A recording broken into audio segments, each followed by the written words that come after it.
Hey everyone, welcome back to the channel. Today I'm gonna show you how to recover deleted TikTok drafts. If you are an avid TikTok user, then you might know that after recording a video, it lets us post it or save it as a draft. If you tap on the draft button, then the video would be saved on your device storage. To learn how to recover drafts on TikTok, you can implement this method. Method 1. Get TikTok drafts back from devices gallery. After recording a video on TikTok, we get the following options to either post it or save it as a draft. If you tap on the draft button, then the video will be saved in your device gallery or TikTok folder.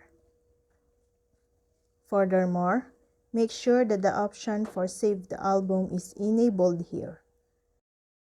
Therefore, to learn how to get drafts back on TikTok, you can just go to your phone's gallery and look for the TikTok folder and check the Save Draft video. Method 2.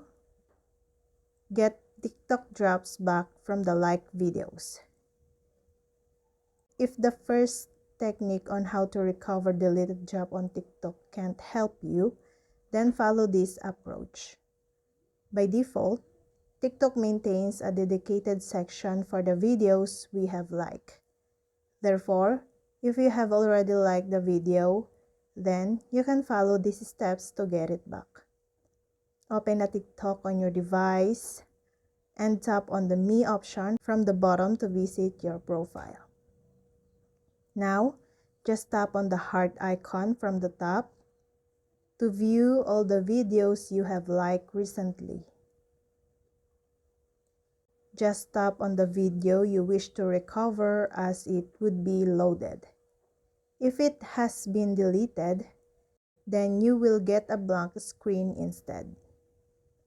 To get the video back, tap on the three dot icon from the sidebar to get more options.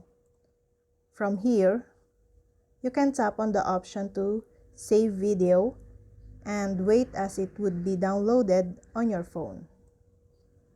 And the third option, get TikTok drafts from an SD card. Apart from the device's internal storage, some users also opt to save their videos on the connected SD card. In this case, you can learn how to recover draft videos on TikTok by using an SD card recovery tool. Just connect your SD card to system and select it from the external devices section. The process is the same as described recently and is extremely easy, letting you get back your deleted videos under all scenarios. And that's all. I hope this video helped you guys. For more videos, subscribe to our YouTube channel. Thank you for watching. See you again.